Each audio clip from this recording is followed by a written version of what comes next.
ഇന്നൽ ഹംദലില്ലാഹ് അൽഹംദുലില്ലാഹി റബ്ബിൽ ആലമീൻ വല്ലാഖിബത്തു ലിൽ മുത്തഖീൻ വലാ ഉദ്വാന ഇല്ലാ അലൽ ളാലിമീൻ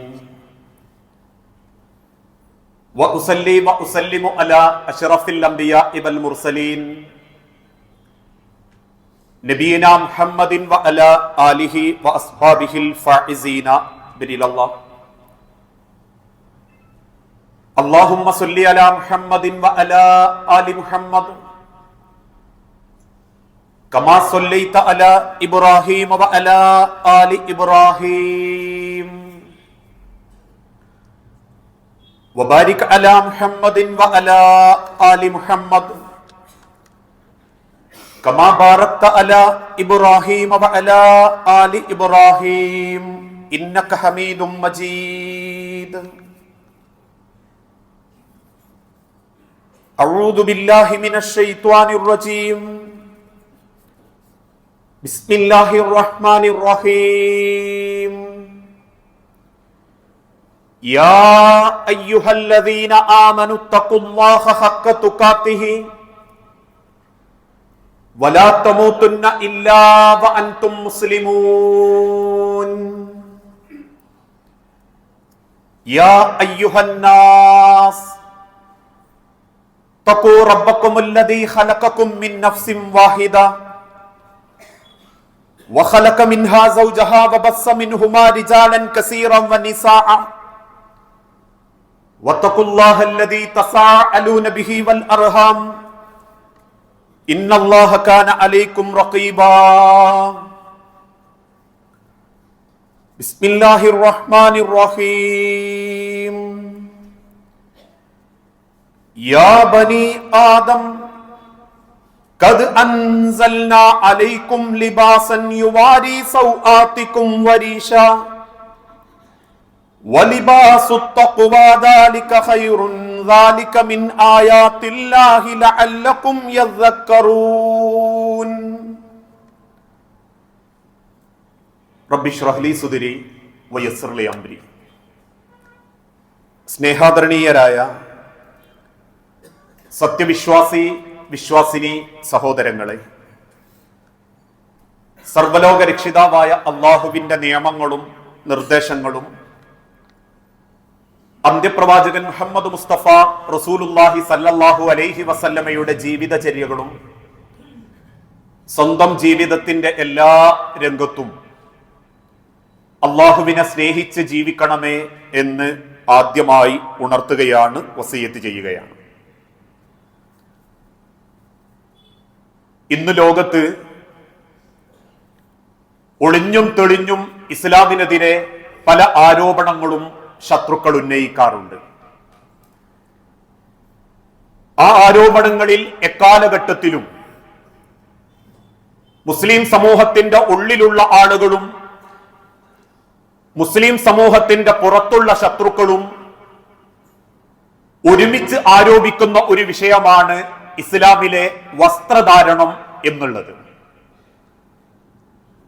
അതിലേറ്റവും കൂടുതൽ ശത്രുക്കൾ ലക്ഷ്യം വെക്കാറുള്ളത് മുസ്ലിം സ്ത്രീകളെയാണ്, സഹോദരിമാരെയാണ്. ഒരു ഭാഗത്ത് തലമറയ്ക്കുന്ന സ്ത്രീകളെ ദൈവത്തിന്റെ മണവാട്ടികൾ എന്ന് വാദിക്കുന്ന സമയത്ത് തന്നെ മാന്യമായി ശരീരം മറയുന്ന വസ്ത്രം ധരിച്ച് തലമറച്ച് ആളുകൾക്കിടയിൽ ഭംഗിയായി ജീവിക്കുന്ന സ്ത്രീകളെ നോക്കി ചില ആളുകൾ ആരോപിക്കാറുണ്ട്, ഇസ്ലാം എന്നാൽ ഒരു വല്ലാത്ത ചട്ടക്കൂടിനുള്ളിൽ, ഒരു ചാക്കിനുള്ളിൽ പെണ്ണുങ്ങളെ കൊണ്ടു നടക്കുന്ന മതമാണ് ഇസ്ലാം എന്ന അർത്ഥത്തിൽ ആരോപണം ഉന്നയിക്കാറുണ്ട്. അതുകൊണ്ട് തന്നെ ഒരു പരിധിവരെ ന്യൂനപക്ഷങ്ങളെ, ദുനിയാവ് ആഗ്രഹിക്കുന്ന മക്കളെ, ഭാര്യമാരെ സ്വാധീനിക്കാൻ ഇത്തരം ആരോപണങ്ങൾക്കും പറ്റിയിട്ടുണ്ട്. അതുകൊണ്ടാണ് നമ്മൾ ജീവിച്ചുകൊണ്ടിരിക്കുന്ന ഈ കാലഘട്ടത്തിൽ സ്ത്രീകളുടെ പുരോഗമനമെന്നാൽ, സ്ത്രീ ശാക്തീകരണമെന്നാൽ അത് വസ്ത്രമൈക്കലാണെന്നും ശരീരത്തിൽ ധരിച്ചിരിക്കുന്ന വസ്ത്രത്തിന്റെ അളവ് കുറയ്ക്കലും അന്യ പുരുഷന്മാർക്കിടയിൽ ആകൃഷ്ടമാക്കപ്പെടുന്ന വസ്ത്രം ധരിക്കലുമാണ് പുരോഗമനം എന്ന് ചിന്തിക്കുന്ന ഒരു കൂട്ടം സ്ത്രീകൾ ഇന്ന് സമൂഹത്തിൽ കൂടിക്കൊണ്ടിരിക്കുകയാണ്. മറ്റൊരു കൂട്ടരെ സംബന്ധിച്ചിടത്തോളം ആണ് പെണ്ണായും പെണ്ണ് ആണായും, ആണിനെ പോലെ വസ്ത്രം ധരിച്ച് ആണിനെ പോലെ മത്സരിച്ച് ഞങ്ങൾക്ക് ജെൻഡർ ന്യൂട്രാലിറ്റി വേണം, ഞങ്ങൾ ആണുങ്ങളെക്കാളും മേലെയാവണം എന്ന ഫെമിനിസ ചിന്തയോടുകൂടി പുരുഷന്മാരോട് മത്സരിക്കുന്നു, സമൂഹത്തോട് സംവദിക്കുന്നു എന്ന പേര് പറഞ്ഞ് ആണിന്റെ വസ്ത്രമിട്ട് നടക്കും. മൂന്നാമത്തൊരു കൂട്ടർ കേവലം ദുനിയാവിലെ നൈമിഷികമായ ലൈക്കിനും ഷെയറിനും വേണ്ടി അവനവന്റെ ഉടുത്തുണി ഉരിയുന്നൊരു കാലഘട്ടത്തിലാണ് ഇന്ന് ഞാനും നിങ്ങളും. കാരണം ശരീരം ഉരിഞ്ഞാലേ ശ്രദ്ധിക്കപ്പെടൂ, വസ്ത്രം അഴിച്ചാലേ ശ്രദ്ധിക്കപ്പെടൂ. ശരീരത്തിന്റെ ഭാഗങ്ങളിലുള്ള വസ്ത്രങ്ങൾക്കൊക്കെ ഇറുക്കവും ആളുകളെ ആസ്വദിപ്പിക്കുന്ന ചില കീറലുകളുമൊക്കെ ഉണ്ടെങ്കിലേ അവനവന്റെ ചാനലുകളൊന്ന് ഭംഗിയാവൂ എന്ന തെറ്റിദ്ധാരണയോടുകൂടി കുടുംബത്തിലെ സ്ത്രീകൾ പോലും വസ്ത്രമയിച്ചിടുന്നൊരു സോഷ്യൽ മീഡിയ ലോകത്താണ് ഇന്ന് ഞാനും നിങ്ങളും. ഇതൊക്കെ കേൾക്കുമ്പോഴും ഇതിനെതിരെ സംസാരിക്കുമ്പോഴും എന്നും മുസ്ലിം സമൂഹത്തിലുള്ള ചില ആളുകൾ, നവയാഥാസ്ഥികർ, അവർ പരിഹാസത്തോടുകൂടി ചോദിക്കുന്നൊരു ചോദ്യം, നിങ്ങൾ എന്തിനതൊക്കെ കാണണം? നിങ്ങൾക്കതൊക്കെ അങ്ങ് പൂട്ടിവെച്ചാ പോരെ? നിങ്ങൾ എന്തിന് ഫേസ്ബുക്ക് ഉപയോഗിക്കണം? നിങ്ങൾ എന്തിന് വാട്സപ്പ് ഉപയോഗിക്കണം? നിങ്ങൾ എന്തിന് സോഷ്യൽ മീഡിയ ഉപയോഗിക്കണം? താല്പര്യമുള്ളവർ കണ്ടാ പോരെ, ബാക്കിയുള്ളവരങ്ങ് അടിച്ചുവിട്ടാ പോരെ എന്ന് ചോദിച്ച് ന്യായീകരിക്കുന്ന മുസ്ലിം കുടുംബങ്ങളും അമുസ്ലിം സമൂഹങ്ങളും നമ്മൾക്കിടയിലുണ്ട്. അവരോട് ഉലമാക്കൾ കൊടുക്കുന്ന ഒരു മറുപടി, സോഷ്യൽ മീഡിയ ആയാലും നാടായാലും അതൊരു പൊതു പ്ലാറ്റ്ഫോമാണ്. അവിടെ ഇന്നവരെ കയറാൻ പാടുള്ളൂ, ഇന്നവർക്കേ സാഹചര്യമുള്ളൂ എന്നൊരാളും ഒരു നിബന്ധന വെച്ചിട്ടില്ല. അതുകൊണ്ട് തന്നെ പൊതുസമൂഹത്തിന്റെ മുൻപിൽ ഇത്തരത്തിൽ വേഷം കെട്ടുന്നത് നോക്കുന്ന ആളുകൾ കണ്ണു തിരിച്ചാ പോരെ, അവരെ മനസ്സിനല്ലേ കുഴപ്പം എന്നല്ല ഒരാൾ ചിന്തിക്കേണ്ടത്.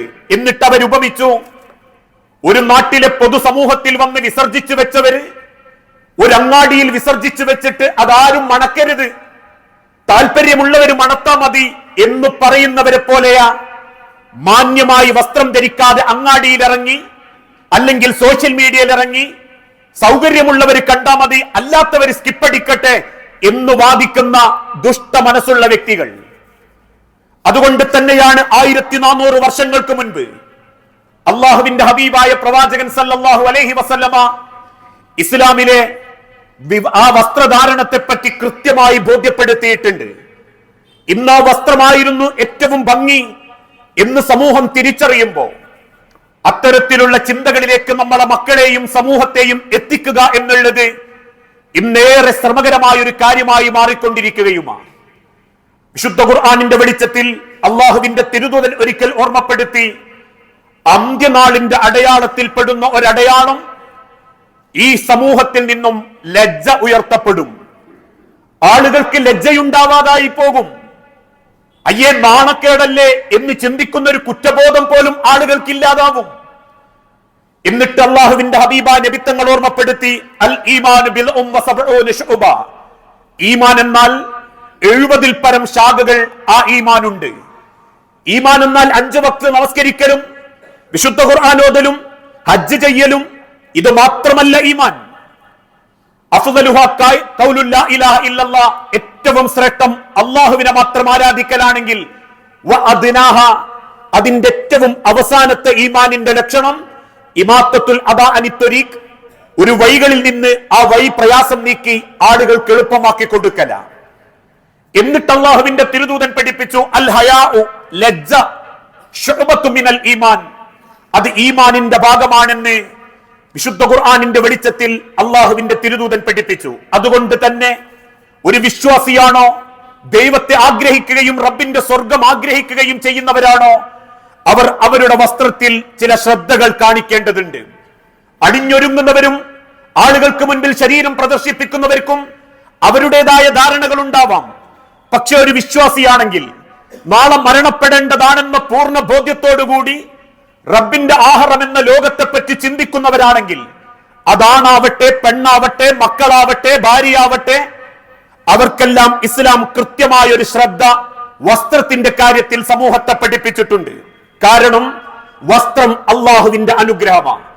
ഈ ലോകത്ത് അള്ളാഹു മനുഷ്യരെയല്ലാത്ത നിരവധി സൃഷ്ടിജാലങ്ങൾ സൃഷ്ടിച്ചിട്ടുണ്ട്.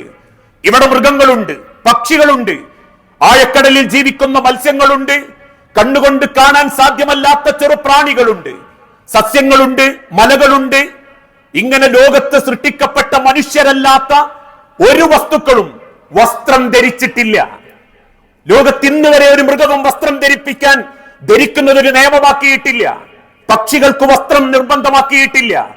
അവർക്ക് വസ്ത്രം ധരിച്ചിട്ടില്ലെങ്കിലും കാണുന്ന ആളുകൾക്ക് അതൊരു നഗ്നതയായി ഫീൽ ഉണ്ടാക്കാറില്ല. പക്ഷേ അതേപോലെയാണ് മനുഷ്യനെങ്കിലോ.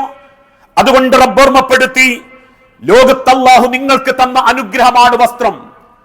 ലോകത്തേതൊക്കെ മനുഷ്യരുണ്ടോ, ആഫ്രിക്കൻ ഉപഭൂഖണ്ഡങ്ങളിൽ താമസിക്കുന്ന കാട്ടാള വർഗങ്ങൾ പോലും അവരുടെ ഔറത്ത് ഇലകളെ കൊണ്ട് മറച്ചു ജീവിച്ചിരുന്നെന്ന് പ്രാചീന കാലഘട്ടം നമ്മളെ ബോധ്യപ്പെടുത്തി തരുന്നുണ്ട്. അത്രമാത്രം മനുഷ്യൻ നഗ്നതയെപ്പറ്റി ബോധവാനായിരുന്നു.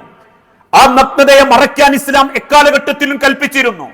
എന്നിട്ട് അല്ലാഹു ഓർമ്മപ്പെടുത്തി, യാ ബനി ആദം, ആദമിന്റെ മക്കളെ, നിങ്ങൾക്ക് ഖദ് അൻസൽനാ അലൈക്കും ലിബാസൻ, നിങ്ങൾക്ക് ഞാൻ വസ്ത്രം അവതരിപ്പിച്ച് നൽകിയിരിക്കുന്നു. നിങ്ങൾക്കുള്ള വസ്ത്രം ഞാൻ നിശ്ചയിച്ചു തന്നിരിക്കുന്നു. യുവാരി സൗആത്തിക്കും വരീഷ, രണ്ട് കാര്യങ്ങളോടെയാവണം നിങ്ങൾ ആ വസ്ത്രത്തെ സമീപിക്കേണ്ടത്. യുവാരി സൗആത്തിക്കും, നിങ്ങളുടെ നഗ്നത അത് മറയ്ക്കാൻ കാരണമാകണം. വരീഷ, നിങ്ങൾക്ക് അലങ്കാരത്തിനും കൂടിയാവണം. എന്നിട്ട് അല്ലാഹു പറയുന്നു, വലിബാസു തഖ്വ, അല്ലാഹുവിനെ ഭയപ്പെട്ടുകൊണ്ട് ധരിക്കുന്ന വസ്ത്രമാണെങ്കിൽ ദാലിക ഖൈറുൻ, അതാണ് നിങ്ങൾക്ക് ഏറ്റവും ഉത്തമം. ദാലിക മിൻ ആയാത്തില്ലാ ലഅല്ലക്കും യദ്ദക്കറൂൻ, ചിന്തിച്ച് മനസ്സിലാക്കുന്ന ആളുകൾക്ക് വേണ്ടി അള്ളാഹു കാണിച്ചു തന്നൊരു ദൃഷ്ടാന്തമാണ് മനുഷ്യന്റെ വസ്ത്രം. ഇവിടെ രണ്ട് കാര്യങ്ങളാണ് അള്ളാഹു ഓർമ്മപ്പെടുത്തുന്നത്. യുവാരി സൗആത്തിക്കും വരീഷ, ഒന്ന് നിങ്ങൾക്ക് അലങ്കാരമാവണം. ശരി, അലങ്കാരമാണെങ്കിൽ നമുക്ക് തോന്നുന്നതൊക്കെ ധരിക്കാൻ പാടുണ്ടോ? ഇല്ലെന്ന് അള്ളാഹു പഠിപ്പിക്കുന്നു. ഒരിക്കലും കാവി പോലെയുള്ള വസ്ത്രങ്ങൾ അള്ളാഹുവിന്റെ ഹബീബ് ഇഷ്ടപ്പെട്ടിരുന്നില്ല. വെള്ള വസ്ത്രത്തെ അള്ളാഹുവിന്റെ തിരുദൂതൻ പ്രോത്സാഹിപ്പിച്ചിരുന്നു. അതിനർത്ഥം വെള്ളയെ പറ്റൂ എന്നെവിടെയും രേഖപ്പെടുത്തിയിട്ടില്ല. കാവിയെ തിരുദൂതൻ വെറുത്തു. ആ നിറത്തിലുള്ള, ആ രീതിയിലുള്ള വസ്ത്രങ്ങളെ ഹബീബായ നബി തങ്ങളും സഹാബത്തും വെറുത്തിരുന്നു എന്നുള്ളതല്ലാതെ അവൻ ഇന്നതേ ധരിക്കാവൂ, പാന്റ് ഉടുക്കാൻ പാടില്ല, ഇൻസൈഡ് ചെയ്യാൻ പാടില്ല, കൈ ഫുൾ കൈ ഇടാൻ പാടില്ല, അല്ലെങ്കിൽ ഇത് പാടില്ല അത് പാടില്ല എന്ന നിറത്തിന്റെയോ വസ്ത്രത്തിന്റെയോ പേരിൽ യാതൊരു നിബന്ധനയും അള്ളാഹുവിന്റെ ഹബീബ് പഠിപ്പിച്ചിട്ടില്ല. നിങ്ങൾക്ക് അലങ്കാരമാണോ, ആ കളർ നിങ്ങൾക്ക് ധരിക്കാം. പക്ഷേ പുരുഷന്മാർക്ക് പട്ട് പാടില്ല. പട്ടുവസ്ത്രം പുരുഷന്മാർക്ക് അല്ലാഹു നിഷിദ്ധമാക്കിയിട്ടുണ്ട്. ഒരു ഹദീസ് ഗ്രന്ഥത്തിൽ അള്ളാഹുവിന്റെ തിരുദൂതൻ പഠിപ്പിച്ചതായി കാണാം, ലയകൂനന്ന മിൻ ഉമ്മത്തി അഖ്വാമുൻ, ഖിയാമത്ത് നാൾ അടുക്കാറാകുമ്പോ എന്റെ ഉമ്മത്തിൽ ഒരു കൂട്ടം ആളുകൾ വരും, യസ്തഹില്ലൂന, അള്ളാഹു ഹലാലാക്കാത്ത പലതും അവര് സ്വയം ഹലാലാക്കും. അൽ ഹിറ, ഒന്ന് വ്യഭിചാരം, വൽ ഹരീറ, രണ്ട് പട്ട്. ഇത് രണ്ടിനെയും ഉലമാക്കൾ ഒരുമിച്ച് രേഖപ്പെടുത്തി. ആണുങ്ങൾക്ക് പട്ട് നിഷിദ്ധമാ, പെണ്ണുങ്ങൾക്ക് അനുവദനീയമാ. സ്ത്രീകൾക്ക് സുഗന്ധം നിഷിദ്ധമാ, ആണുങ്ങൾക്ക് അനുവദനീയമാ. അതുകൊണ്ട് തന്നെ പട്ടുവസ്ത്രം ഒരു പുരുഷൻ ഉപയോഗിക്കാൻ പാടില്ല. മുൻകാലഘട്ടത്തിൽ അറബ് രാജ്യങ്ങളിൽ പോലും പുരുഷന്മാര് പട്ടിന്റെ വസ്ത്രം ഭംഗിക്ക് വേണ്ടി അണിയുമ്പോ അതവരുടെ കൈകളിൽ സ്വർണമാണെങ്കിൽ പോലും ആ സ്വർണം അഴിച്ചു വെപ്പിച്ചിട്ടായിരുന്നു ഉലമാക്കള് നിക്കാഹ് പോലും നടത്തിക്കൊടുത്തത്. ഇന്ന് ഓർമ്മപ്പെടുത്തുന്നുണ്ടെങ്കിൽ എന്റെ പ്രിയപ്പെട്ട സഹോദരങ്ങളോട്, വിവാഹത്തിന്റെ അന്ന് നമ്മൾ വാങ്ങി ധരിക്കുന്ന വസ്ത്രത്തിൽ പട്ടുണ്ടാവരുത് എന്ന ഒരു ഈമാനിക ചിന്ത ഒരാണിന് അല്ലാഹു തആല ഓർമ്മപ്പെടുത്തിയിട്ടുണ്ട്. ഇതിന്റെ കൂടെ തന്നെ റബ്ബ് ഓർമ്മപ്പെടുത്തി, അവർക്ക് വ്യഭിചാരവും ഹലാലായിരിക്കും. ഉലമാക്കൾ ആ വിഷയത്തെ ഓർമ്മപ്പെടുത്തി, വസ്ത്രം ധരിച്ച് പുറത്തിറങ്ങുന്ന സ്ത്രീ മറ്റുള്ള ആളുകൾ എന്നെ വ്യഭിചരിക്കാൻ കണ്ണുകളെ കൊണ്ട് വ്യഭിചരിച്ചോട്ടെ എന്നാഗ്രഹിക്കുന്ന പെണ്ണായിരിക്കും. അന്യ പുരുഷന്മാർക്ക് ഞാനൊരു ആസ്വാദനമാകട്ടെ, എന്റെ ശരീരത്തിന്റെ രൂപം കണ്ട് അവരൊന്ന് കൊഞ്ചട്ടെ, ആ രീതിയിൽ അവരൊന്ന് ആഗ്രഹിക്കട്ടെ എന്ന ചിന്ത വെച്ച് മാത്രം വസ്ത്രം ധരിക്കുന്ന സ്ത്രീകളും ഈ സമൂഹത്തിൽ കൂടിക്കൊണ്ടിരിക്കും. ഈ രണ്ട് കാര്യങ്ങളും എത്രത്തോളം യാഥാർത്ഥ്യമായിട്ടുണ്ടെന്ന് നമ്മൾ ഓരോരുത്തരും ചിന്തിച്ചു നോക്കിയാൽ മതി. അതുകൊണ്ട് തന്നെ അലങ്കാരം എന്നതിനെ കൊണ്ട് അള്ളാഹു ഇഷ്ടപ്പെടുന്നത് മാന്യമായ വസ്ത്രം, ശരീരത്തിൽ ഭംഗിയുണ്ടാക്കുന്ന വസ്ത്രം, ആ ശരീരത്തിലേക്ക് ചേർന്ന് നിന്ന് ആളുകൾ കലോസരമുണ്ടാക്കാത്ത വസ്ത്രം, അതിന് ഇസ്ലാം അനുവാദം നൽകിയിട്ടുണ്ട്. ഇന്നതേ ധരിക്കാവൂ, കുർത്തയെ ഇടാവൂ, അല്ലെങ്കിൽ അതേ ധരിക്കാവൂ, വെളുത്ത ജുബ്ബയെ പാടുള്ളൂ എന്നൊന്നും രേഖപ്പെടുത്തിയതായി ഇസ്ലാമിക ലോകത്ത് നമുക്ക് കാണാൻ സാധിക്കുകയില്ല. രണ്ടാമത്തേത് യുവാരി സൗആത്തിക്കും, സൂക്ഷ്മതയോടെയുള്ള വസ്ത്രം, ഔറത്ത് മറയുന്ന വസ്ത്രം. സ്ത്രീയാണോ മുഖവും മുൻകൈയും അവൾ മറക്കാൻ പാടില്ല. എന്നാൽ ഉലമാക്കൾ രേഖപ്പെടുത്തി മുഖം മറയ്ക്കുന്ന വിഷയത്തിൽ പണ്ഡിതന്മാർക്കിടയിൽ രണ്ടഭിപ്രായങ്ങളുണ്ട്.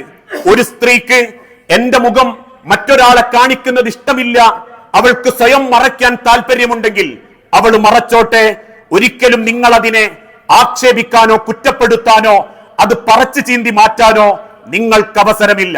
എന്നാൽ ആഗ്രഹിക്കാത്തൊരു പെൺകുട്ടിയോട് നീ ആ മുഖം മറയ്ക്കണം എന്ന് നിർബന്ധിച്ച് ആ പെൺകുട്ടിയെ മുഖം മറപ്പിക്കാനും പാടില്ല. അതോടൊപ്പം തന്നെ ആണുങ്ങളെ സംബന്ധിച്ചിടത്തോളം മുട്ടുപൊക്കളിനിടയിൽ മറയേണ്ടതായിട്ടുണ്ട്. അവൻ ഇരിക്കുമ്പോഴാവട്ടെ അവന്റെ തുടഭാഗം കാണാൻ പാടില്ല. ഇന്ന് ചിലർ പറയുന്നത് പോലെ ബർമുടയല്ലേ, ആ ബർമുട ഇട്ടപ്പോരെ എന്നൊക്കെ ചിന്തിച്ചേക്കാം. അതെല്ലാം തെറ്റ്, അതിടാൻ പാടില്ല എന്നെന്റെ വാക്കിനെ ദുർവ്യാഖ്യാനിക്കരുത്. പക്ഷേ ഇരിക്കുമ്പോഴാണെങ്കിലും വാഹനപ്പുറത്താണെങ്കിലും തന്റെ ഔറത്ത് മറയുന്നുണ്ടെന്ന് പൂർണ്ണ ബോധ്യമുണ്ടാകണം. ഒരിക്കൽ ഒട്ടകപ്പുറത്ത് യാത്ര ചെയ്യുമ്പോ നബി സല്ലല്ലാഹു അലൈഹി വസല്ലമയുടെ കൂട്ടത്തിലുള്ള ഒരു സ്വഹാബത്തിന്റെ കാലിന്റെ മുട്ടിന്റെ മേലെ കൽപ്പം തുണി മാറിപ്പോയി. തിരുദൂതൻ ഓർമ്മപ്പെടുത്തുന്നുണ്ട്, തുട ഔറത്ത, നീ അത് മറയ്ക്കണം. ആ സൂക്ഷ്മതയുടെ അടിസ്ഥാനത്തിൽ ഉലമാക്കൾ പറഞ്ഞു, ആ സൂക്ഷ്മത അങ്ങനെ ധരിക്കുന്ന ആളുകൾ ഉറപ്പുവരുത്തേണ്ടതുണ്ട്. ഇന്ന് പല പെൺമക്കളും ചെയ്യുന്നത് പോലെ മക്കനെ ധരിക്കാൻ പഠിപ്പിച്ച തിരുദൂതൻ ആ മക്കന മാറുകളുടെ അവസ്ഥ തടയാൻ വേണ്ടിയാ ഓർമ്മപ്പെടുത്തിയത്. മുഖം മക്കനുകളുടെ ബാക്കിയായ തുണിക്കഷണം അവരുടെ മാറുകൾക്ക് മുകളിലേക്ക് താഴ്ത്തിയിട്ട് ആ ശരീരത്തിന്റെ അവസ്ഥ പോലും അന്യ പുരുഷന്മാർക്ക് അവർ കാണിക്കാതിരിക്കട്ടെ. ഇന്ന് മുഖം മക്കനകളുണ്ട്, പല പെൺമക്കളുടെ മുഖത്തും മസ്തകളുണ്ട്. പക്ഷേ ധരിച്ചിരിക്കുന്ന ബനിയൻ ക്ലോത്തിനുള്ളിൽ ശരീരത്തിന്റെ അവയവങ്ങൾ അന്യ പുരുഷന്മാർക്ക് കാണുന്ന രീതിയിൽ, കഴുത്തുപോലും വെളിവാക്കുന്ന രീതിയിലുള്ള ഒരു മസ്ത മാത്രമല്ല അള്ളാഹുവിന്റെ ഹബീബ് ഓർമ്മപ്പെടുത്തിയത്. നിങ്ങൾ ധരിക്കുന്നതോടൊപ്പം നിങ്ങളെ മാറുകൾ മറിക്കപ്പെടണം, നിങ്ങളുടെ ജീവിതത്തിലേക്ക് മാന്യതയുണ്ടാവണം. പണ്ട് കാലത്തൊക്കെ നിര്യാണിക്ക് മേലെ വസ്ത്രം ധരിക്കാൻ പുരുഷന്മാരോടായിരുന്നു കൽപ്പിക്കപ്പെട്ടതെങ്കിൽ ഇന്ന് പല വീട്ടിലെ പെൺമക്കളുടെയും വസ്ത്രം നിര്യാണിക്ക് മേലെയാ, നിര്യാണിക്ക് മുകളിലാ. ആ സംവിധാനത്തിലേക്കും ആധുനികതയുടെ ജീവിത രീതിയിലേക്കും നമ്മളെ മക്കൾ മാറുന്നുണ്ടെങ്കിൽ തീർച്ചയായും അത് നമ്മളെ ജീവിതത്തെയും കർമ്മങ്ങളെയും അള്ളാഹു രേഖപ്പെടുത്തിയ ഇസ്ലാം എന്ന മതത്തെയും അവഹേളിക്കുന്നതാണെന്ന് ഉലമാക്കൾ രേഖപ്പെടുത്തുകയുണ്ടായി. അതോടൊപ്പം പുരുഷന്മാരായ മക്കളോടും വസ്ത്രം ധരിക്കുമ്പോ, നിങ്ങളതിരിക്കുമ്പോ, നിങ്ങൾ സുജൂദിൽ പോകുമ്പോ ആളുകൾ കലോസരമുണ്ടാക്കാൻ പാടില്ല. ഇന്ന് പലരുടെയും പൃഷ്ഠഭാഗം മറ്റുള്ളവർക്ക് കാണാൻ പറ്റുന്നു, അടിവസ്ത്രത്തിന്റെ ഭാഗങ്ങൾ മറ്റുള്ളവർക്ക് കാണാൻ പറ്റുന്നു. മറയ്ക്കേണ്ട പിൻഭാഗങ്ങളിൽ പോലും ആളുകൾ കലോസരമുണ്ടാക്കുന്ന വസ്ത്രം ഇന്ന് മക്കളുടെ ശരീരത്തിൽ കാണുന്നു. ഇതും അള്ളാഹുവിന്റെ ഹബീബ് വിരോധിച്ചു. ഇതൊക്കെ ഇസ്ലാമിന്റെ ഒരു ചട്ടക്കൂടായിട്ട് നിങ്ങൾ കാണേണ്ടതില്ല. മറിച്ച് ഒരു നല്ല മനുഷ്യൻ അവന്റെ വ്യക്തിത്വത്തോടുകൂടി മാന്യമായ വസ്ത്രം ധരിച്ചാൽ അവൻ എവിടെയും ഉയരപ്പെടും, അവന്റെ ജീവിതത്തിനൊരു ഇസ്സത്ത് ഉണ്ടാകും, അവനെ കാണുന്നവർക്ക് ഇസ്ലാമിനോടൊരു താല്പര്യം തോന്നും, അവന്റെ ജീവിത ശൈലി അതിനനുസരിച്ച് മാറിത്തുടങ്ങും. അതാഗ്രഹിക്കാത്തവരാണെങ്കിൽ മലവെള്ളപ്പാച്ചിലെ ചണ്ടിയെപ്പോലെ ജീവിക്കാൻ മാത്രമേ താല്പര്യമുള്ളൂവെങ്കിൽ അവർക്ക് വസ്ത്രമേതായാലും അവർക്ക് ജീവിതത്തിന്റെ ഏത് കാര്യങ്ങളാണെങ്കിലും ആ മാനസികാവസ്ഥയിൽ അവർ മുൻപോട്ട് പോകും. ഇസ്ലാം ഓരോ നിബന്ധനകൾ വെച്ചതും മനുഷ്യനെ നന്മയിൽ അവതരിപ്പിക്കാൻ വേണ്ടിയ, മൃഗത്തിൽ നിന്നും മാറ്റാൻ വേണ്ടിയ, സദാചാര സംസ്കാര ബോധത്തോടെ അവർ മാന്യരായിട്ട് ജീവിക്കാൻ വേണ്ടിയ. മാന്യമായി വസ്ത്രം ധരിക്കുന്ന ഒരാളും എവിടെയും കമന്റിനാൽ പീഡിപ്പിക്കപ്പെട്ടിട്ടില്ല. മാന്യമായി വസ്ത്രം ധരിപ്പിക്കപ്പെടുന്ന ഒരാണും പെണ്ണും ഒരാളാലും ആക്ഷേപിക്കപ്പെട്ടിട്ടില്ല. ആക്ഷേപിക്കപ്പെട്ടവരുണ്ടെങ്കിൽ അത് ആക്ഷേപിച്ചവരുടെ മനസ്സിന്റെ വൈകല്യമാ. ഞാൻ നടക്കുന്നത് പോലെ ഇങ്ങനെ അണിഞ്ഞൊരുങ്ങിയും ശരീരം കാണിച്ചും അവൾ നടക്കാത്തത് കൊണ്ട് ആ പെണ്ണിനോടുള്ള സ്വയം അപരിഷ്കൃതാബോധം, സ്വയം വിലയില്ലായ്മയാ പല പെൺകുട്ടികളും മാന്യമായി വസ്ത്രം ധരിച്ച പെൺമക്കളെയും ആൺമക്കളെയും കുറ്റപ്പെടുത്താനുള്ള കാരണം? അതിനർത്ഥം അവരെക്കാൾ എത്രയോ മെച്ചമാ നിങ്ങളെക്കാൾ എത്രയോ താഴെയാ, മൃഗത്തോട് ചേർത്ത് നിർത്തേണ്ടവരാ അല്പവസ്ത്രധാരികൾ മാത്രമായ ഇത്തരത്തിലുള്ള ആളുകൾ എന്ന് ചിന്തിച്ചാൽ അവനവന്റെ വസ്ത്രത്തിൽ പോലും നമുക്കൊരു സങ്കടം അനുഭവപ്പെടുകയില്ല. കാരണം അള്ളാഹു വിശുദ്ധ ഖുർആനിലൂടെ പഠിപ്പിക്കുന്നു, വസ്ത്രം അഴിപ്പിക്കുന്നത് ശൈത്താന്റെ പണിയാ. വസ്ത്രങ്ങളെ കൊണ്ട് ആളുകളുടെ മനസ്സിൽ ഇളക്കമുണ്ടാക്കുന്നത് ശൈത്താന്റെ പണിയാ. യാ ബനി ആദമ, ആദമിന്റെ മക്കളെ, ലാ യഫ്തിനന്നകും ശൈത്വാനു, ഫിത്നയുണ്ടാക്കാതിരിക്കട്ടെ പിശാച്. നിങ്ങളുടെ ജീവിതത്തിൽ പിശാച് ഒരിക്കലും ഫിത്നയുണ്ടാക്കാതിരിക്കട്ടെ. കമാ അഖ്റജ അബവൈകും മിനൽ ജന്ന, നിങ്ങളുടെ പൂർവ്വ പിതാവ് ആദമിനെ സ്വർഗത്തിൽ നിന്നും പുറത്താക്കാൻ വേണ്ടി ശൈത്താൻ കാണിച്ച ഫിത്ന നിങ്ങളിലും അവൻ ആവർത്തിക്കാതിരിക്കട്ടെ.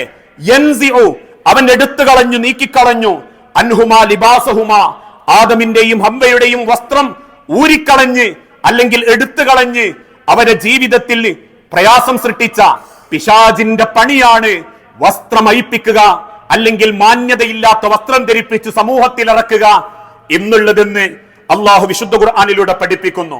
അതുകൊണ്ട് തന്നെയാ അള്ളാഹു വിശുദ്ധ ഖുർആനിലൂടെ പഠിപ്പിച്ചതും ഇന്നല്ലാഹ ജമീലുൻ, അള്ളാഹു ഭംഗിയുള്ളവനാ, യുഹിബ്ബുൽ ജമാൽ, അവൻ ഭംഗി ഇഷ്ടപ്പെടുന്നുണ്ട്. അതിനർത്ഥം ഭംഗിയായിട്ട് വസ്ത്രം ധരിക്കണം, മാന്യമായിട്ട് വസ്ത്രം ധരിക്കണം. പള്ളിയിലായാലും അല്ലെങ്കിൽ മറ്റേതെങ്കിലും അള്ളാഹുവിന്റെ ഭവനത്തിലായാലും നമ്മളെ വസ്ത്രത്തിൽ നമ്മളൊന്ന് അണിഞ്ഞൊരുങ്ങുന്നതോ ഒരു അത്യാവശ്യം കളറുള്ളത് ഇടുന്നതോ അല്ലെങ്കിൽ ആ ശരീരത്തിൽ ആണുങ്ങൾ സുഗന്ധം പുരട്ടുന്നതോ ഒന്നും മാന്യമായിട്ട് എണ്ണ കയ്യിലാക്കി തന്റെ മുടി പോലും പിരടിയിലേക്ക് മാടിയൊതുക്കി സുന്ദരനായിട്ടായിരുന്നു അള്ളാഹുവിന്റെ ഹബീബ് നടക്കാറുള്ളതെന്നോ? ഇതൊന്നും മുസ്ലിമീങ്ങൾക്ക് പാടില്ല. എല്ലാവരും പഴയതും ധരിച്ച് ലാളിത്യത്തിന്റെ അവസ്ഥ കാണിച്ച് കീറിയതും അല്ലെങ്കിൽ കളറായതും ആളുകൾക്ക് അലോസരമുണ്ടാക്കുന്ന രീതിയിൽ ഒരു വൃത്തിയില്ലാതെ നടക്കണം എന്നൊന്നും അത് ലാളിത്യമാണെന്നും അള്ളാഹുവിന്റെ ഹബീബ നബി തങ്ങൾ പഠിപ്പിച്ചിട്ടില്ല. അതുകൊണ്ട് തന്നെ ഇതൊക്കെ കേൾക്കുമ്പോ പല ആളുകൾക്കും സ്ത്രീകൾക്കും തോന്നും, അപ്പൊ സ്ത്രീകൾക്ക് ഇസ്ലാമിൽ ഇതിനൊന്നും അവകാശമല്ലേ? ഉണ്ട്. അവൾ കണിഞ്ഞൊരുങ്ങാം, അവൾക്ക് മൂക്കുകുത്താം, അവൾക്ക് ഫേഷ്യൽ ക്രീം ഉപയോഗിക്കാം, അവൾക്ക് ചുണ്ടിൽ ചായം തേക്കാം, അവൾക്ക് സുഗന്ധം ഉപയോഗിക്കാം, അവൾക്ക് ശരീരത്തോട് ചേർന്ന് നിൽക്കുന്ന ഇറുകിപ്പിടിച്ച വസ്ത്രവും ധരിക്കാം. ആരുടെ മുൻപിൽ? അവളുടെ ബെഡ്റൂമിൽ, ഭർത്താവിന്റെ മുൻപിൽ. അയാളോട് സംവദിക്കാൻ, അയാളോട് മനസ്സിന് സന്തോഷമുണ്ടാക്കാൻ, അയാളോട് കിന്നരി വർത്തമാനം പറയാൻ. ഇതൊക്കെ അവൾക്ക് അല്ലാഹു ഹലാലാക്കിയിട്ടുണ്ട്. സ്വന്തം ബെഡ്റൂമിൽ കാത്തിരിക്കുന്ന ആണിനെ രസിപ്പിക്കാത്തൊരു പെണ്ണ് പുറത്തിരിക്കുന്ന ആണുങ്ങളുടെ നോട്ടം ആഗ്രഹിച്ചിട്ടാണ് ആ വസ്ത്രം ധരിക്കുന്നതെങ്കിൽ, ആ ചായം പൂശുന്നതെങ്കിൽ, അതാണ് ഇസ്ലാം പഠിപ്പിച്ചത്. അവളുടെ മനസ്ഥിതി, ആ പെണ്ണിന്റെ മനസ്ഥിതി അത് കളങ്കപ്പെട്ടു പോയിട്ടുണ്ട്. സ്വന്തം ഭർത്താവിന്റെ മുൻപിൽ അവൾക്ക് ഏതർത്ഥത്തിലും സന്തോഷത്തോടെ ഇടപെടാം, ധരിക്കാം. അത്രേ നമ്മൾ ആഗ്രഹിക്കേണ്ടതുള്ളൂ. തന്റെ ഭർത്താവ് തന്റെ പെരുമാറ്റത്തിലും തന്റെ രീതിയിലും തന്റെ വൃത്തിയിലും തന്റെ ഭർത്താവ് തൃപ്തനാണ്. ഇത് തിരിച്ചും കൊടുക്കാൻ റസൂലുള്ളാഹി സ്വല്ലല്ലാഹി അലൈഹി വസല്ലം പഠിപ്പിച്ചു. ആണുങ്ങൾ കണിഞ്ഞൊരുങ്ങാം, ആണുങ്ങൾക്ക് ഭംഗിയാക്കാം, അല്ലെങ്കിൽ മനസ്സിൽ താല്പര്യം തോന്നിപ്പിക്കുന്ന രീതിയിൽ അവന് സുഗന്ധം പരട്ടാം, അവൻ ഭംഗിയായിട്ട് സംസാരിക്കാം. ആരോട്? അവന്റെ കെട്ടിയ പെണ്ണിനോട്. എത്രത്തോളം എന്ന് ചോദിച്ചാൽ ബനൂ ഇസ്രായേലിനെ ചൊല്ലി തിരുദൂതൻ പഠിപ്പിച്ചു, വൃത്തി നിങ്ങളുടെ ബെഡ്റൂമുകളിൽ പോലും നിങ്ങളെ അകറ്റിക്കളയും, ആ രംഗം പോലും നിങ്ങൾ സൂക്ഷിക്കണമേ എന്ന് കൃത്യമായി പഠിപ്പിച്ചിട്ടുണ്ടെങ്കിൽ വസ്ത്രത്തിന്റെയും വേഷത്തിന്റെയും ഈ ഇസ്ലാമിക നിലപാട് ഇതിനെതിരെ ഇതിന്റെ അപ്പുറം പറയാൻ ലോകത്ത് ഇന്നൊരു മതത്തിനോ ഒരു ഏതെങ്കിലും ആളുകൾക്കോ സാധിച്ചിട്ടില്ല. ഇതിൽ നിന്ന് നമ്മൾ അകന്നുകൊണ്ടിരിക്കുമോ? കമന്റ് കേൾക്കേണ്ടി വരും. കമന്റ് കേട്ടവനും കേസായും അല്ലാതെയും പരക്കം പായുമ്പോ ഇന്നത്തെ പൊതുസമൂഹത്തിന്റെ മുൻപിൽ വസ്ത്രം ധരിച്ച് ഇസ്ലാമിക മര്യാദ എന്താണെന്ന് നമ്മൾക്ക് കാണിച്ചു കൊടുക്കാൻ പറ്റുമ്പം ആളുകൾ അതിനെക്കുറിച്ച് പഠിക്കുന്നുണ്ട്. അതുകൊണ്ടാ ഈ കേരളക്കരയിൽ അല്ലെങ്കിൽ പോലും ലോകത്ത് ചിന്താശേഷിയുള്ള കൃത്യമായ ബോധ്യത്തോടുകൂടി പഠിക്കുന്ന നിരവധി ഇംഗ്ലീഷ്, അതോടൊപ്പം യൂറോപ്യൻ രാജ്യങ്ങളിൽ സിനിമയുടെ വെള്ളി വെളിച്ചത്തിൽ നിന്ന് പോലും മാന്യമായി വസ്ത്രം ധരിച്ച് തന്റെ ഭർത്താവിനെയും കൂട്ടി ഹറമിൽ ചെന്ന് നെഞ്ചുപൊട്ടിക്കരയുന്ന, ചെയ്തു പോയ പാപങ്ങൾ കണ്ണുനീരോടെ പറയുന്ന പെൺമക്കളുണ്ടെങ്കിൽ അത് ഇസ്സത്താ, അത് റബ്ബ് നൽകുന്നതാ. അതെന്റെ കുടുംബത്തിനുണ്ടാകണമെന്ന് പിതാക്കളും മാതാക്കളും സ്വയം ഉണ്ടാകണമെന്ന് ഉമ്മമാരും പെൺമക്കളും ചിന്തിക്കുമ്പോ, ആൺമക്കളും ചിന്തിക്കുമ്പോ വ്യക്തിത്വമായി നമ്മൾ ഉയരും. ആ വ്യക്തിത്വം അള്ളാഹു നൽകുന്നതാ. അതിനൊരു കൗൺസിലിംഗ് ക്ലാസ്സിന് പോകണ്ട, അതിനെവിടെങ്കിലും പൈസ അടച്ചിട്ട് ഒരു കരിയർ ഗൈഡൻസിന് പോകണ്ട. അത് സ്വയം പടച്ചോൻ തരുന്നതാ. അത് തരണമെങ്കിൽ ആ മനസ്സുമായി നമ്മൾ ജീവിക്കണം. അങ്ങനെ ചിന്തിക്കുന്ന യഥാർത്ഥ മുഅ്മിനീങ്ങളിൽ അള്ളാഹു നമ്മളെ എല്ലാവരെയും ഉൾപ്പെടുത്തി അനുഗ്രഹിക്കുമാറാകട്ടെ.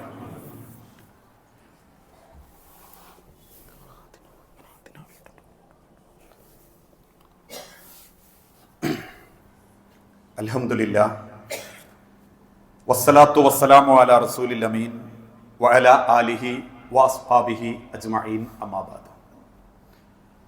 യാ അയ്യുഹന്നാസ് ഉസീകും സാനിയം ബിതഖ്വല്ലാഹ്. ജീവിതത്തിന്റെ എല്ലാ രംഗത്തും അള്ളാഹുവിനെ സൂക്ഷിച്ച് ജീവിക്കണമേ എന്ന് എന്നോടെന്ന പോലെ നമ്മളിൽ ഓരോരുത്തരോടും വസിയത്ത് ചെയ്യുകയാണ്, ഉപദേശിക്കുകയാണ്. ഇസ്ലാമിക വസ്ത്ര ധാരണത്തെക്കുറിച്ചും ആ അഭിമാന ബോധത്തെക്കുറിച്ചും വിശദീകരിച്ചപ്പോൾ പണ്ടുകാലത്തുള്ള സ്വഹാബത്തിന്റെ കാലഘട്ടത്തിൽ വസ്ത്രങ്ങളായിരുന്നു അവർ പരസ്പരം പലപ്പോഴും ഹദിയയായി കൊടുത്തത്, പാരിതോഷികമായി കൊടുത്തത് എന്ന് പോലും നമുക്ക് ചരിത്രത്തിൽ കാണാൻ സാധിക്കും. ഉമർ ഇബ്നുൽ ഖത്താബ് റളിയല്ലാഹു അൻഹുവിന്റെ കാലഘട്ടത്തിൽ ഉമർ റളിയല്ലാഹു അൻഹു തന്റെ ഭരണത്തിൽ തീരുമാനമെടുത്തൊരു തീരുമാനം പോലും ജനങ്ങൾക്ക് നല്ല വസ്ത്രം, വൃത്തിയുള്ള വസ്ത്രം അത് കൊടുക്കണം എന്ന നിയ്യത്തോടെയായിരുന്നു.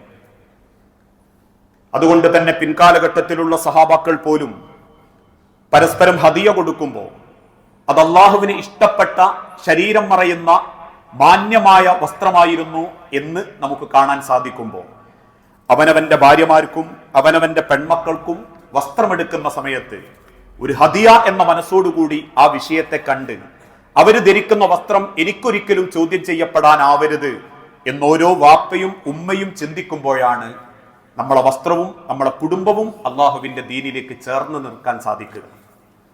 അതുകൊണ്ട് തന്നെ എല്ലാ വെള്ളിയാഴ്ചയിലും രണ്ടാമത്തെ ഖുതുബയിൽ നമ്മളെ സ്വർഗത്തിലേക്ക് അടുപ്പിക്കുന്ന, നരകത്തിൽ നിന്നും അകറ്റുന്ന കാര്യങ്ങളെ കുറിച്ചായിരുന്നു നമ്മൾ സൂചിപ്പിച്ചിരുന്നത്. അതിൽപ്പെട്ട വലിയൊരു ഗൗരവപ്പെട്ട വിഷയമാണ് ലാ യദ്ഖുലുൽ ജന്ന. ഒരിക്കലും ഒരു വ്യക്തി സ്വർഗത്തിൽ പ്രവേശിക്കുകയില്ല. സ്വർഗത്തിൽ പ്രവേശിക്കാൻ ഒരുപാട് സ്വഭാവങ്ങളുണ്ട്. പക്ഷെ സ്വർഗത്തിൽ പ്രവേശിക്കാതിരിക്കാനുള്ള ഒരു സ്വഭാവം, മൻ കാന ഫീ ഖൽബിഹി മിസ്കാല ദർറത്തിൻ മിനൽ കിബ്ർ. അഹങ്കാരത്തിൽ നിന്ന് ഒരണുമണി തൂക്കം അവന്റെ ഹൃദയത്തിലുണ്ടെങ്കിൽ അത് വസ്ത്രത്തിന്റെ പേരിലാവട്ടെ, സൗന്ദര്യത്തിന്റെ പേരിലാവട്ടെ, അറിവിന്റെ പേരിലാവട്ടെ, അറിവില്ലായ്മയുടെ പേരിലാവട്ടെ, അഹങ്കാരത്തോടു കൂടിയാണ് അവൻ ജീവിക്കുന്നതെങ്കിൽ ലാ യദ്ഖുലുൽ ജന്ന.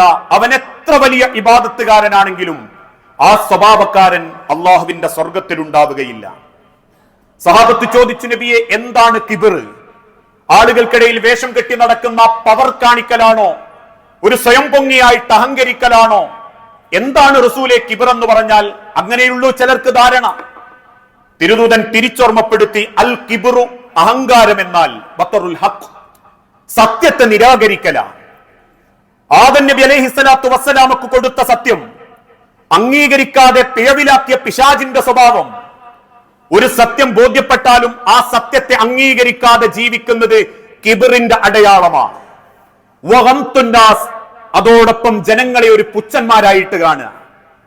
ഇത് എന്തിന്റെ പേരിലും ഒരാളുടെ ഹൃദയത്തിൽ വരും. നേരത്തെ സൂചിപ്പിക്കപ്പെട്ടതുപോലെ അറിവ് കൂടുമ്പോ ആളുകൾക്ക് അഹങ്കാരം കൂടുന്നു, അറിവ് കുറയുമ്പോ ആളുകൾക്ക് അഹങ്കാരം ഉണ്ടാവുന്നു. ഞാൻ പറഞ്ഞത് തന്നെ ശരി എന്ന അഹങ്കാരം. അതോടൊപ്പം ജനങ്ങളോടൊരു പുച്ഛം, തറവാടിന്റെ പേരിൽ, പണത്തിന്റെ പേരിൽ, ഇപ്പൊ സൗന്ദര്യത്തിന്റെ പേരിൽ. അതുകൊണ്ടാണല്ലോ പാവപ്പെട്ട ഒരു പെൺകുട്ടി ആത്മഹത്യ ചെയ്യേണ്ടി വന്നത്. മനുഷ്യന് കറുപ്പും വെളുപ്പും റബ്ബ് നിശ്ചയിച്ചതാണെന്നും ഉള്ളിലെ വെളുപ്പാണ് മനുഷ്യന് വേണ്ടതെന്നും ആവർത്തിച്ച് പഠിപ്പിച്ച മുസ്ലിം സമൂഹത്തിൽ തന്നെ 19 വയസ്സുള്ള ഒരു പെൺകുട്ടി ആത്മഹത്യ ചെയ്തിട്ടുണ്ടെങ്കിൽ ആളുകൾക്ക് പുറം വെളുപ്പേ ഉള്ളൂ, ഉള്ളിൽ വെളുപ്പാക്കാൻ പലരെ കൊണ്ടും പറ്റിയിട്ടില്ല. ആളുകൾക്ക് പുറമേയുള്ളൂ ചിഹ്നങ്ങൾ, ഉള്ളു നന്നായിട്ടില്ല. വഗംതുന്നാസ്, ജനങ്ങളോടൊരു പുച്ഛം, പരിഹാസം. ഈ മനോഭാവത്തോടെ ജീവിക്കുന്നവർ ലാ യദ്ഖുലുൽ ജന്ന, ഒരിക്കലും അള്ളാഹുവിന്റെ സ്വർഗത്തിൽ പ്രവേശിക്കുകയില്ല.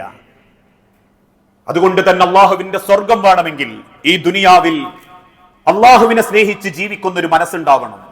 റബ്ബിന് വേണ്ടി അഹങ്കാരിയാവാതെ ജീവിക്കുന്ന ഒരു ഹൃദയം ഉണ്ടാവണം. റബ്ബിന് വേണ്ടി പരസ്പരം സ്നേഹിക്കുന്ന, റബ്ബിന് വേണ്ടി പരസ്പരം കാരുണ്യം കാണിക്കുന്ന ഒരു മനസ്സിന്റെ ഉടമകളാവണം. അങ്ങനെ ചിന്തിക്കുന്ന യഥാർത്ഥ മുത്തഖീങ്ങളിൽ അള്ളാഹു നമ്മളെ എല്ലാവരെയും ഉൾപ്പെടുത്തി അനുഗ്രഹിക്കുമാറാകട്ടെ. അള്ളാഹുവെ, അറിഞ്ഞുമറിയാതെയും ഒരുപാട് തെറ്റുകുറ്റങ്ങൾ സംഭവിച്ചു പോകുന്നുണ്ട് റബ്ബെ. എല്ലാം വിട്ടുപുറത്തു മാപ്പാക്കി നിന്റെ സ്വർഗത്തിൽ ഇതേ രൂപത്തിൽ നീ ഞങ്ങളെ ഒരുമിപ്പിച്ചു കൂട്ടണമേ. നാദാ, മക്കളില്ലാതെ പരീക്ഷിക്കപ്പെടുന്ന ഇണകൾക്ക് മക്കളെന്ന അനുഗ്രഹം നൽകി ഓരോ കുടുംബങ്ങളോടും നീ കാരുണ്യം കാണിക്കണമേ. അള്ളാഹുവിന്റെ പരീക്ഷണത്തിൽ ക്ഷമയോടെ നേരിടാൻ ഓരോ മനസ്സുകൾക്കും ഈമാനിന്റെ കരുത്തും തഖ്വയും നീ പ്രദാനം ചെയ്യണമേ. അള്ളാഹുവെ, ചെറുതും വലുതുമായ പല അസുഖങ്ങളിലും ബുദ്ധിമുട്ടുന്നവർ ഞങ്ങളുടെ കൂട്ടത്തിലുണ്ട് നാഥ. എല്ലാം എളുപ്പത്തിൽ ശിഫ നൽകി ആഫിയത്തോടെ ദീർഘായുസോടെ ജീവിക്കാൻ ഞങ്ങൾക്ക് ഓരോരുത്തർക്കും നീ തൗഫീക്ക് നൽകണമേ. നാഥ, അപ്രതീക്ഷിതമായ മരണത്തിൽ നിന്ന്, വേദനാജനകമായ സുക്കേടുകളിൽ നിന്ന് നീ ഞങ്ങളുടെ നാടിനെയും മക്കളെയും കുടുംബത്തെയും ഞങ്ങളുടെ സാമ്പത്തിക രംഗം പോലും നീ സഹായിച്ച് സംരക്ഷിച്ച് ഞങ്ങളോട് കാരുണ്യം കാണിക്കണമേ. اللهم اغفر للمؤمنين والمؤمنات المسلمين والمسلمات الأحياء منهم والأموات إنك مجيب الدعوات يا قاضي الحاجات. اللهم أعز الإسلام والمسلمين وأذل الشرك والمشركين. اللهم أجرنا من النار. اللهم أجرنا من النار. اللهم أجرنا من النار. അള്ളാഹുവെ, പ്രാർത്ഥിക്കണമെന്ന് വസിയത്ത് തന്നവരുണ്ട്. അങ്ങേയറ്റം രോഗം ബാധിച്ച് ഹോസ്പിറ്റലിൽ വെന്റിലേറ്ററിൽ വരെ കിടക്കുന്ന വ്യക്തികൾ. എന്താണോ റബ്ബെ ഓരോരുത്തർക്കും ഹൈറായത്, ആ ഹൈറിലേക്ക് അവർക്ക് നീ സമാധാനം നൽകണമേ.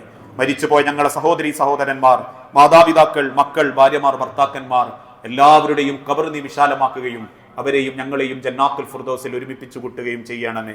റബ്ബെ, ബാധ്യതകളില്ലാതെ, ഹറാമായ കടബാധ്യതകളില്ലാതെ, പലിശ ലോൺ ഇടപാടുകളില്ലാതെ ഹലാലായ നിലക്ക് ജീവിച്ച് മരിക്കുന്ന മുത്തഖീങ്ങളിൽ നീ ഞങ്ങളെ ഉൾപ്പെടുത്തി അനുഗ്രഹിക്കണമേ.